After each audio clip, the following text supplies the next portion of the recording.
Apple replaced their old Launchpad with this new app launcher, which doesn't have folders anymore, and you cannot reorder your apps like you used to do. Many people are not happy with it, and so I built a new version of the old Launchpad, and as you can see, it got a new glass mode. It got all the features you are missing on the new one, like rearranging apps, putting apps into folders, creating new folders, and search. We got also a search, but the new launcher got a search obviously too. It's just a search. Um, you can open it with hotkey.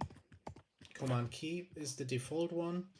You can also click the button in the menu bar, not menu bar, in the launch bar. I don't know how it's called. You can do it with sheet mode. That's the old one that looked like this. You can also have it in full screen, but not real full screen like the old one. I'm working on it. I will ship this in later versions. Also, we got the window mode, we got this glass mode. Let's go back to the default one. So I like this the most, to be honest.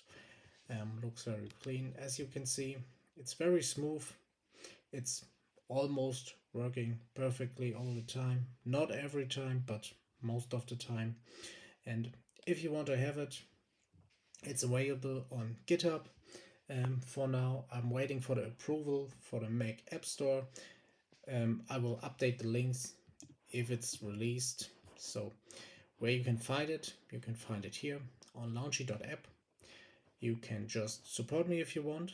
You click this button, buy me a coffee. If you want to download it, go here.